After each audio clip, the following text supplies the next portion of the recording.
Hey buddies, welcome to movie Malayali.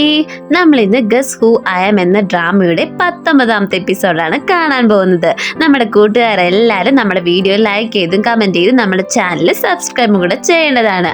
എപ്പിസോഡിന്റെ തുടക്കത്തിലാണെങ്കിലോ നമ്മുടെ ജിയും സോങ്ങും കൂടി ബെഡിൽ കിടക്കുന്നതാണ് കാണിക്കുന്നത്. അവനിങ്ങനെ എഴുന്നേറ്റപാടെ അവളെ തന്നെ നോക്കി നിൽക്കുകയാണ്. അപ്പോഴാണ് ഇവളിങ്ങനെ ചിരിക്കുകയാണ്. അപ്പോഴാണ് അവന് മനസ്സിലാകുന്നത് അവളിങ്ങനെ ഉറക്കം നടിച്ച് കിടക്കുന്നത്. എന്നിട്ട് ഇങ്ങനെ കിസ് ചെയ്യുമ്പോഴത്തേക്കും അവളും പിന്നെ തിരിച്ചു ചെയ്യുകയാണ്. ഞാനാണെങ്കിലോ ഇൻസ്റ്റയിൽ ഇങ്ങനെ റീല് കണ്ടുകൊണ്ടിരുന്ന സമയത്ത് ഈ സീൻ ഇങ്ങനെ കണ്ടപ്പോഴാണ് ശരിക്കും ഗസ് ഹൂ ഐ ആം എന്ന സീരീസ് തന്നെ കാണാൻ തുടങ്ങിയത്. നിങ്ങളും എന്നെ പോലെ തന്നെ എന്തെങ്കിലുമൊക്കെ കണ്ടിട്ടല്ലേ എൻ്റെ ഈ എക്സ്പ്ലനേഷൻ കേൾക്കാൻ വന്നത്. അതുകൊണ്ട് തന്നെ നിങ്ങൾ ഏത് സീൻ കണ്ടേന്ന് നമ്മുടെ കമന്റ് ബോക്സിലൂടെ പറയുക. നമുക്ക് നോക്കാമല്ലേ എത്ര പേര് ഏതൊക്കെ കണ്ടിട്ടാ വന്നേന്ന്. അടുത്ത സീനിലായി കാണുന്നതോ നമ്മുടെ ജി ആണെങ്കിൽ രാവിലത്തെ ബ്രേക്ക്ഫാസ്റ്റ് ഒക്കെ ഉണ്ടാക്കിയിട്ട് നമ്മുടെ പെണ്ണിന് കൊടുക്കുകയാണ്. അവളിങ്ങനെ ആസ്വദിച്ചെല്ലാം കഴിച്ചുകൊണ്ടിരിക്കുകയാണ്. പക്ഷെ അവനാണെങ്കിലോ അവളിങ്ങനെ കഴിക്കുന്നത് നോക്കിക്കൊണ്ടിരിക്കുകയാണ്. അവളിങ്ങനെ ചോദിക്കുന്നത് നീ കഴിക്കുന്നില്ലേ എന്നൊക്കെ, വിശക്കുന്നില്ലേ എന്നൊക്കെ പറയുമ്പോഴത്തേക്കും ഇല്ല നീ കഴിക്കും എന്നൊക്കെ പറഞ്ഞിട്ട് ഇങ്ങനെ ആസ്വദിച്ച് നോക്കണം. എന്താ ഇന്നലത്തെ കാര്യം നമ്മുടെ ചെറുക്കൻ വിട്ടിട്ടില്ല അത് തന്നെ. എന്നിട്ട് ഇവള് കുടിച്ച പാലൊക്കെ എടുത്ത് കുടിക്കുന്നുണ്ട്. അവളിങ്ങനെ വിചാരിക്കും നിനക്ക് എന്നാ പറ്റിയെന്നൊക്കെ. എന്നിട്ട് രണ്ടും കൂടി ഇരുന്ന് സോഫയിലിരുന്ന് സിനിമ കാണുമായിരിക്കും. എന്നിട്ട് ഇവളിങ്ങനെ ആസ്വദിച്ചിരുന്ന് ഇങ്ങനെ ത്രില്ലിൽ എന്നെ കണ്ടുകൊണ്ടിരിക്കുക. അപ്പോൾ അവൻ ചുമ്മാ അവളെ ഡിസ്റ്റർബ് ചെയ്യാൻ വേണ്ടിയിട്ട് അവിടെ ഇവിടെയും തോണ്ടുമൊക്കെ ചെയ്യുന്നുണ്ട് കേട്ടോ. ഇവൾക്കാണെങ്കിൽ ഒട്ടും ഇഷ്ടപ്പെടുന്നില്ല. അപ്പോഴാണെങ്കിൽ ഇവനാണെങ്കിൽ അതിൻ്റെ ലാസ്റ്റ് ക്ലൈമാക്സ് പറഞ്ഞു കൊടുക്കുകയാണ്. പെണ്ണാണെങ്കിൽ ദേഷ്യപ്പെട്ട് റൂമിലോട്ട് പോവുകയാണ്. നോക്കുമ്പോൾ അവിടെ അവളുടെ ബെഡില്ല. അവൾ എന്നിട്ടാണെങ്കിലും കഥമൊക്കെ പിന്നെ അടച്ച് തുറന്ന് നോക്കുന്നൊക്കെ ഉണ്ട്. ഇനി അവൾക്ക് തോന്നൽ കൊണ്ടാണോ എന്നൊക്കെ. എന്നിട്ട് ജീനോട് ഇങ്ങനെ ചോദിക്കുന്നുണ്ട് എൻ്റെ ബെഡൊക്കെ എന്ത് ചെയ്യുന്നു, ഞാനൊന്നും കണ്ടില്ല എന്ന മട്ടിലീവനാണെങ്കിൽ ഓരോന്ന് ഇങ്ങനെ പറയുമ്പോഴത്തേക്ക് അവൾക്ക് ദേഷ്യം വരികയാണ്. എന്നിട്ടാണെങ്കിലും നീ മര്യാദയ്ക്ക് പറയാം, എനിക്കറിയാം നീ തന്നെ എന്തോ ചെയ്താന്നൊക്കെ. ലാസ്റ്റ് ഇവൻ സമ്മതിക്കുകയാണ്. ശരിയാ ഞാനതാക്കിയത്, കാരണം എന്തായാലും നമ്മൾ രണ്ടുപേരും ഇപ്പോൾ ഒന്നിച്ചില്ല, പിന്നെ എന്തിനാണ് രണ്ട് റൂമിലായിട്ട് രണ്ട് ബെഡൊക്കെ ഒന്ന് നമുക്ക് പോരേന്നൊക്കെ. അവളും പിന്നെ മറുത്തൊന്നും പറയാതെ അങ്ങ് ചിരിക്കുകയാണ്. അതൊക്കെ കഴിഞ്ഞിട്ടാണെങ്കിലും നമ്മുടെ സോങ് ആണെങ്കിൽ അമ്മേനെ കൊണ്ട് തന്നെ നടക്കുക. അപ്പൊ അവൾക്ക് ആണെങ്കിലോ എന്തൊക്കെയോ അമ്മേനോട് ചോദിക്കണമെന്നുണ്ട്. അത് മനസ്സിലാക്കി അമ്മ ഇങ്ങനെ പറയണം എന്താ മോളെ നിനക്ക് എന്തെങ്കിലും എന്നോട് ചോദിക്കാനുണ്ടോന്ന്. അപ്പൊ തന്നെ അവൾ പറയണം അമ്മേ അന്ന് ആ ഫയർ ആക്സിഡന്റ് നടന്നപ്പോൾ അമ്മ അവിടെ എന്താണ് ചെയ്തെന്ന് ഓർമ്മയുണ്ടോ എന്ന്. അപ്പോൾ അമ്മ ഇങ്ങനെ പറയും എനിക്ക് കൂടുതലൊന്നും ഓർമ്മയില്ല, എന്നാലും ഞാൻ പറയാന്ന് പറഞ്ഞിട്ട് പറയുകയാണ്. അന്നാണെങ്കിലോ ഗ്യാസിങ്ങിൽ ഇങ്ങനെ എന്തോ കുഴപ്പമുള്ളതുകൊണ്ട് അതിങ്ങനെ വർക്കായില്ലായിരുന്നു. അപ്പോഴാണെങ്കിലോ മാഡം അവിടെ ഇങ്ങനെ ഇരിക്കുന്ന സമയത്ത് മാഡത്തിന്റെ ഭർത്താവാന്ന് തോന്നുന്നു അവിടെ വന്നിട്ടാണെങ്കിൽ ഇങ്ങനെ ഓരോന്നൊക്കെ സംസാരിക്കുന്നുണ്ടായിരുന്നു. അതുകൊണ്ട് തന്നെ മാഡം ആണെങ്കിൽ എന്നെ ആ സമയത്ത് പറഞ്ഞു വിട്ടു, പിന്നെ വന്നാൽ മതി പറഞ്ഞിട്ട്. എന്നിട്ടാണെങ്കിലും ഞാൻ പോകുന്ന ആ സമയത്തൊക്കെ അവർ തമ്മിൽ ബഹളമായിരുന്നു. ആ സമയത്താണെങ്കിലും ജിയും അവൻ്റെ ഫ്രണ്ടും കൂടി കളിച്ചുകൊണ്ടിരിക്കുകയായിരുന്നു. പിന്നെ അങ്ങോട്ട് എനിക്ക് ഒന്നും ഓർമ്മയില്ല മോളെ എന്ന് പറയുകയാണ്. ഇത് കേട്ട സോങ് ആണെങ്കിലോ അവളുടെ ഫോണിൽ ചെയർമാൻ്റെ ഫോട്ടോ കാണിച്ചു കൊടുക്കുകയാണ്. ഇയാളായിരുന്നു അന്ന് വന്നതെന്ന്. അപ്പോൾ അമ്മ പറയുന്നു അത് ഇയാൾ തന്നെയാണെന്ന്. നമ്മട്ടാണെങ്കിലും നമ്മുടെ സോങ് ആണെങ്കിൽ ഈ കാര്യങ്ങളെല്ലാം നമ്മുടെ ജീനോടും വിളിച്ച് പറയുകയാണ്. എന്നിട്ട് അവരാണെങ്കിലോ ഇന്ന് ചെയർമാൻ്റെ വീട്ടിലോട്ട് പോകാമെന്ന് തീരുമാനിക്കുകയാണ്. പിന്നീട് നമ്മളെ കാണിക്കുന്നത് ജി ആണെങ്കിൽ നമ്മുടെ ചെയർമാനോട് സംസാരിച്ചുകൊണ്ടിരിക്കുകയാണ്. ചെയർമാൻ്റെ മുഖം കണ്ടാൽ തന്നെ പാവം തോന്നില്ലേ പിള്ളേരെ നമുക്കൊക്കെ. എങ്ങനെയാണ് ഇത്രയും വലിയ കുറ്റമൊക്കെ അയാൾ ചെയ്തു എന്ന് പറയാം. എന്തായാലും നമുക്കറിയില്ലല്ലോ, കാണുന്ന പോലെയൊന്നും അല്ലല്ലോ സ്വഭാവം, നമുക്കിനി എല്ലാം കണ്ടറിയാം. എന്നിട്ടാണെങ്കിൽ അച്ഛനാണെങ്കിൽ ഇങ്ങനെ പറയണം അമ്മേനെ കുറിച്ചൊക്കെ. അപ്പം നമ്മുടെ ജിക്ക് ദേഷ്യം വരികയാണ്. എൻ്റെ അമ്മ മരിച്ചുപോയി, ഇനി അമ്മേനെ കുറിച്ച് ഒരു അക്ഷരം നിങ്ങൾ മിണ്ടരുതെന്നൊക്കെ പറഞ്ഞിട്ട് ഇവൻ ആകെ സങ്കടപ്പെട്ടും ദേഷ്യപ്പെട്ടൊക്കെ സംസാരിക്കുകയാണ്. അപ്പോഴത്തേക്ക് അച്ഛൻ പറയും നീ എൻ്റെ കൂടെ ഒരു സ്ഥലം വരെ വാ എന്ന് പറഞ്ഞിട്ട് അവനെ കൊണ്ടുപോവുകയാണ്. നോക്കുമ്പോൾ എന്നെ നമ്മുടെ ജിയുടെ പണ്ടത്തെ റൂമിലോട്ടാണ് കൊണ്ടുപോകുന്നത്.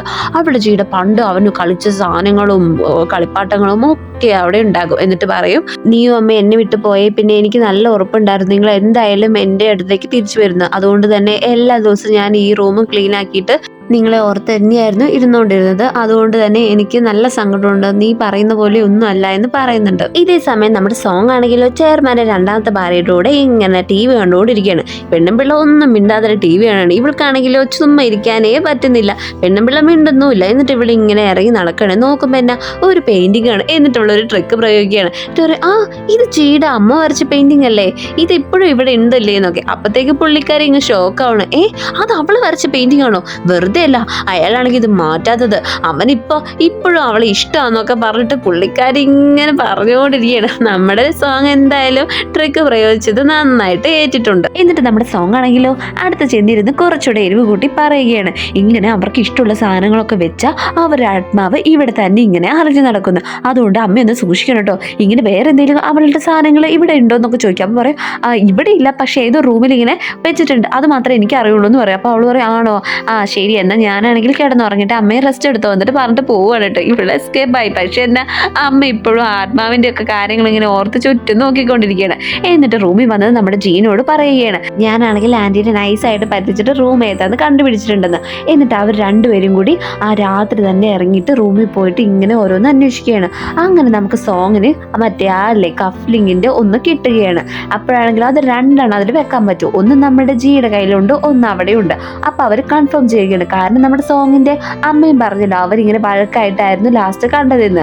കാരണം ആ വഴക്ക് കഴിഞ്ഞ പിന്നെയാണ് ഈ അപകടം ഉണ്ടായത്. അപ്പൊ നമ്മുടെ അച്ഛൻ തന്നെയാണ് ഇതിന് കാരണം അവര് ഉറപ്പിക്കുകയാണ്. റൂമിലെത്തിയ നമ്മുടെ ജിക്കാണെങ്കിലോ ആകെ സങ്കടമായിട്ട് ഇരിക്കുകയാണ്. കാരണം എന്താ, അവൻ ഒട്ടും പ്രതീക്ഷിച്ചിരുന്നില്ല അച്ഛനാണെന്ന്. കുറച്ച് സംശയം ഉണ്ടെങ്കിലും ഇത്രയൊക്കെ കണ്ടുപിടിക്കുമെന്ന് അവന് തന്നെ ഉറപ്പില്ലായിരുന്നു.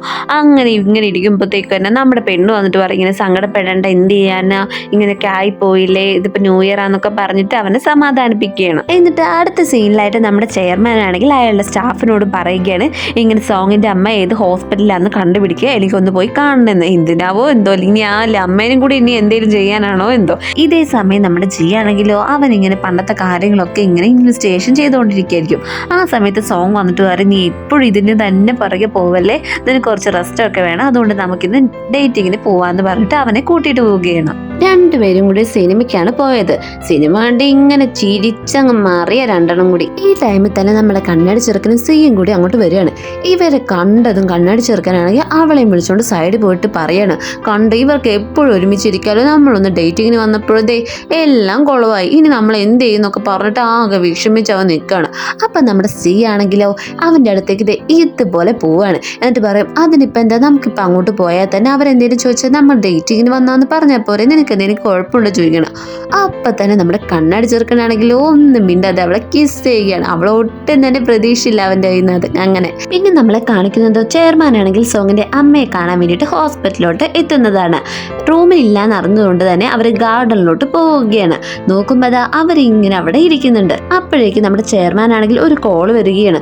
എന്നിട്ട് അങ്ങോട്ട് പോകാൻ വേണ്ടി നിൽക്കുന്നു. അപ്പോഴത്തേക്കും സ്റ്റാഫ് പറയുന്നുണ്ട്, നമുക്ക് ഇങ്ങനെ കണ്ടിട്ട് പോയാൽ പോരേന്ന്. അപ്പോൾ ചെയർമാൻ പറയുന്നത് എന്താന്ന് വെച്ചാൽ, എനിക്ക് വേറൊരു പ്ലാൻ ഉണ്ട്, നമുക്ക് പിന്നെ കാണാമെന്ന് തിരിച്ചു പോവുകയാണ്. അപ്പോഴത്തേക്കും നമ്മുടെ സോങ് ആണെങ്കിലോ അമ്മയെ കാണാൻ വേണ്ടിയിട്ട് ഹോസ്പിറ്റലിലോട്ട് വരികയാണ്. എന്നിട്ട് അവൾ ഇങ്ങനെ ജീനോട് ഇങ്ങനെ സംസാരിച്ചിരിക്കുകയാണ്, ഞാൻ ഇങ്ങനെ അമ്മനെ കണ്ടിട്ട് വരാം, നീ അപ്പോഴത്തേക്ക് വീട്ടിലെത്തണം എന്നൊക്കെ പറഞ്ഞിട്ട് അവൾ ഫോൺ വെക്കുകയാണ്. ഇതേ സമയം നമ്മുടെ ജിയും അവൻ്റെ ഫ്രണ്ട്സും കൂടിയിട്ട് ഓഫീസിലിരുന്ന് ആ കൊലയാളിനെ പറ്റി ഇങ്ങനെ സംസാരിച്ചുകൊണ്ടിരിക്കുകയാണ്. അതായത് നമ്മുടെ ഗാങ്ങിന്റെ. സി ആണെങ്കിൽ ഒരു CCTV ഫുട്ടേജ് ആണെങ്കിൽ നമ്മൾ ജിക്ക് കൊടുക്കുകയാണ്. അതിലിങ്ങനെ അവർ നോക്കിക്കൊണ്ടിരിക്കുമ്പോൾ എന്നാ അവരെ സസ്പെക്ട് ചെയ്യുന്ന ഒരു കൊലയാളിനെ കാണാൻ പറ്റും. എന്നിട്ട് നമ്മുടെ ജി ഇങ്ങനെ ശ്രദ്ധിച്ചു നോക്കുമ്പോഴാണ് മനസ്സിലാവുന്നത് അതന്ന് ആ ഫയർ ആക്സിഡന്റ് നടന്ന ആള് തന്നെയാണ് ഇതെന്ന്. കാരണം അവനാണെങ്കിൽ ആ ബർത്ത് മാർക്ക് അയാളെ കണ്ടിരുന്നു. അപ്പോൾ ഇയാൾക്കും ഈ സെയിം ആയിട്ടുള്ളത് കൊണ്ടാണ് അവരത് സസ്പെക്ട് ചെയ്തത്. അപ്പോഴത്തേക്ക് നമ്മുടെ ജിയാങ്ക് നോക്കിയിട്ട് പറയണേ, ഈ പുള്ളിനെ ഞാൻ എവിടെയോ കണ്ടിട്ടുണ്ട്, അതെ അന്ന് കണ്ടെയ്നറിൽ വെച്ചിട്ട് ഈ പുള്ളിനെ ഞാൻ കണ്ടായിരുന്നു എന്ന്. അപ്പോഴത്തേക്ക് അവരൊക്കെ ഷോക്കാണ്, നമ്മുടെ പുറകിൽ തന്നെയുണ്ട് അപ്പം പുള്ളി എന്ന്. എന്നിട്ടാണെങ്കിലും ഇവരിങ്ങനെ പേടിക്കണം, കാരണം ഇപ്പൊ സോങ് എന്തെങ്കിലും അപകടത്തിലാണോ എന്ന്. എന്നിട്ടാണെങ്കിലോ അവരപ്പം തന്നെ അങ്ങോട്ട് പോവുകയാണ്. ഇതേ ടൈമിൽ തന്നെ നമ്മുടെ സോങ്ങിന്റെ പുറകെ തന്നെ കൊലയാളി വരുന്നത് നമുക്ക് കാണാൻ പറ്റും. എന്നിട്ട് ഇവർ രണ്ടുപേരും കൂടി ഒരുമിച്ച് ലിഫ്റ്റ് കയറുകയാണ്. അതിൻ്റെ ഉള്ളിലായതുകൊണ്ട് തന്നെ നമ്മുടെ ജി വിളിച്ചിട്ടാണെങ്കിൽ അവൾക്ക് കോൾ അങ്ങോട്ട് പോയില്ല. എന്നിട്ട് അവൾ ഇങ്ങനെ റൂമിൽ വന്ന ശേഷം അമ്മയ്ക്കാണെങ്കിൽ ഇങ്ങനെ ഫുഡൊക്കെ ഇങ്ങനെ ശരിയാക്കുമായിരിക്കും. ആ ടൈമിൽ അറ്റൻഡറിന്റെ വേഷത്തിലാണെങ്കിൽ ആ കൊലയാളി അങ്ങോട്ട് കയറുകയാണ്. ഇവൾ എന്നിട്ട് അതിന് വേണ്ടിയിട്ട് ഇങ്ങനെ സഹായിക്കുമ്പോഴത്തേക്കും അയാളാണെങ്കിൽ ഇവളെ മയക്കിയിടുകയാണ്. സൗണ്ട് കേട്ട് എണീക്കുന്ന അമ്മേനെ അയാൾ മയക്കി കിടത്തുന്നു. എന്നിട്ടോ അവിടെ മൊത്തം എന്തോ ലിക്വിഡ് ഇങ്ങനെ ഒഴിച്ചിട്ടാണെങ്കിൽ തീ ഇങ്ങനെ കത്തിക്കുകയാണ്. ആ റൂം മൊത്തം തീ ആവുന്നത് കൊണ്ട് തന്നെ അവിടുത്തെ അലാറം അടിക്കുകയാണ്. അപ്പൊ തന്നെ ജിയും അങ്ങോട്ട് വരുന്നുണ്ട്. നോക്കുമ്പല്ല ആ ഒരു ജനാലയിൽ നിന്ന് മൊത്തം തീ ഇങ്ങനെ പുറത്തേക്ക് വരികയാണ്. എന്നിട്ട് കണ്ടുനിന്നവരെല്ലാരും കൂടി ഫയർഫോഴ്സിനെ വിളിക്കുന്നുണ്ട്. അവൻ എന്ത് ചെയ്യണമെന്ന് അറിയാതെ അപ്പൊ തന്നെ അങ്ങോട്ട് ഓടി പോവുകയാണ്. നോക്കുമ്പോ എന്നെ റൂം മൊത്തം തീയാണ്. നമ്മുടെ സോങ്ങിന് അപ്പത്തേക്ക് ബോധം വരികയാണ്. അവളിങ്ങനെ നോക്കുമ്പോ എന്നെ പുറത്ത് നമ്മുടെ ചെക്കൻ നിൽക്കുന്നുണ്ട്. ജിക്കാണെങ്കിലും അകത്തേക്ക് കയറാൻ പോലും പറ്റുന്നില്ല. നിങ്ങൾക്കറിയാലോ, അവനാണെങ്കിൽ ഫയർ കാണുമ്പോഴത്തേക്കും ഇങ്ങനെ ടെൻഷൻ ആവാൻ തുടങ്ങും. ഇനി അവനെ എല്ലാം മറികടന്ന് അകത്തേക്ക് കയറുമോ ഇല്ലയോ, സോങ് അമ്മയും രക്ഷപ്പെടുമോ എന്നൊക്കെ നമുക്കിനി അടുത്ത എപ്പിസോഡിൽ കാണാം. നിങ്ങളെല്ലാവരും വീഡിയോ ലൈക്ക് ചെയ്തും കമന്റ് ചെയ്തും നമ്മുടെ ചാനൽ സബ്സ്ക്രൈബും കൂടെ ചെയ്യണം. അടുത്ത എപ്പിസോഡുമായി കാണാം. ബൈ.